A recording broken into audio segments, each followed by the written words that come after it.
Alright guys, before I jump into silver fast, I'll be scanning this negative.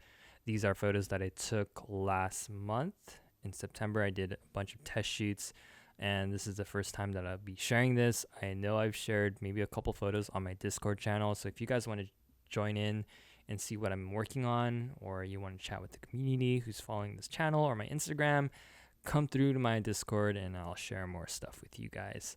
And I'll try to be more active on there. So yeah, so definitely I'm going to be scanning these photos. I'm going to be editing one or two of them and show you guys my process. All right, let's jump into Silver Fast. All right, guys, you guys are tuning in to Silver Fast 8.8 SE, and here are my photos. These were shot with the RZ67 with the 645 film back, with the 90mm lens, shot on Kodak Portra 400. So I choose these two photos. I already have it scanned and uploaded on Lightroom, but before I get into Lightroom, I just want to show you guys my settings on Silverfast. I do have Negafix on at Portra 800, on sharp masking, and dust and scratch removal. You can pause the video and check out my settings here if you guys want to copy that, but I'll go ahead and close these. Just want to show you guys Silverfast real quick. So you guys might be wondering why I chose Portra 800. So for this photo, for example, let's say I just chose 400. That leans towards more of the cooler side, and this is something I don't like. It just doesn't look good to me.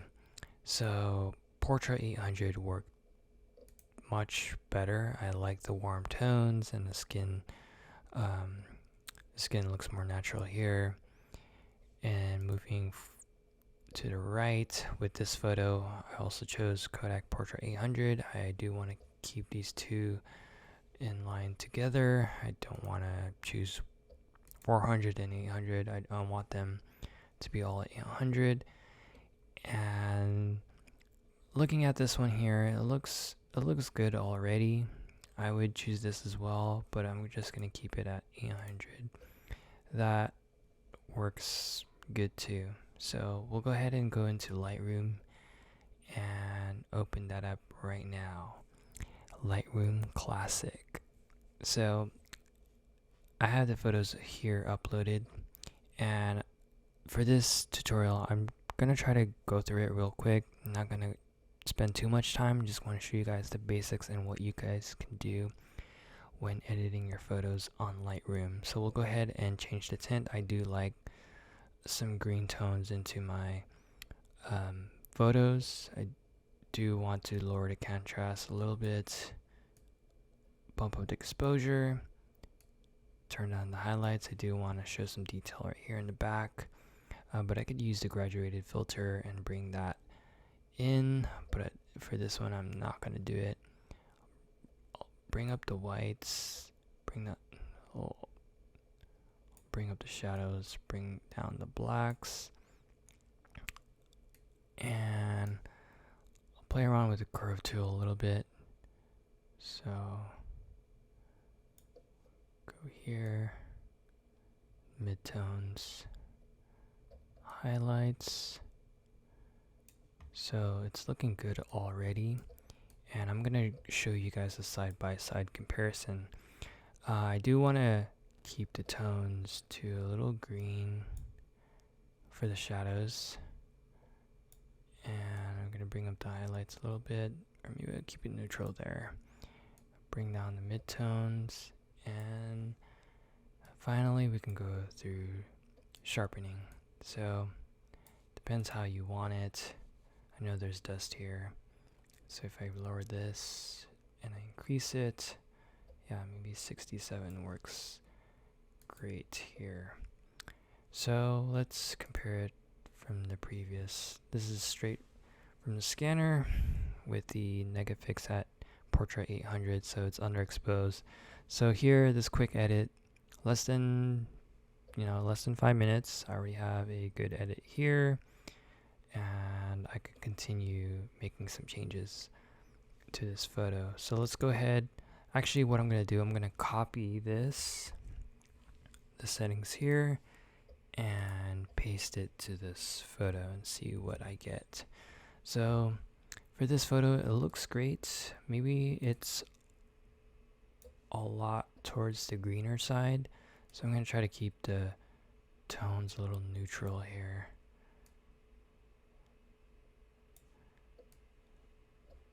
And maybe bring this up a little bit.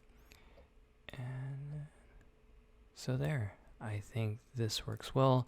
Even the original looks fine. Some people might go for this, but for me, I do want to edit my photos just a little bit. For me, I do like pushing the blacks and shadows a little further out for the shadows, just to bring her face out. But the blacks, I do want to keep it low.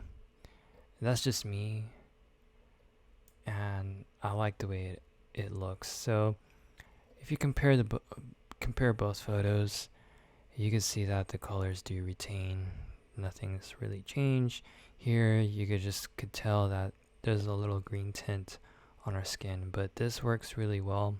You can see how much it pops out more than this other one. So looking at the one on the left, it looks more flat. And here we have a version where it's a little punchy, I guess. I don't know if that's the best word to describe it. But yeah, this is pretty much a basic edit on this photo. I hope it helps anyone out there who's looking to step up their film editing game. If you're new to this might help you guys greatly and make your photos a lot much better. If you think this is a good tutorial to start off with, something good to start off your whole editing game, leave a thumbs up. If it's not, leave a thumbs down. Either way, this video will get engagement, and I appreciate that. And if you have any questions, just leave a comment below, reach out to me on Instagram, or join my Discord. The link's in the description in this video. Now that you guys learned something about editing film photos, I hope this helps out everyone. Just remember, there's always going to be these John McDiggly doo-doos who talk a lot of trash, who say, why would you even edit your film photos? Or, why would you even add film borders to it? You're scanning your photos wrong. Forget these dudes. Who cares? These are your photos at the end of the day.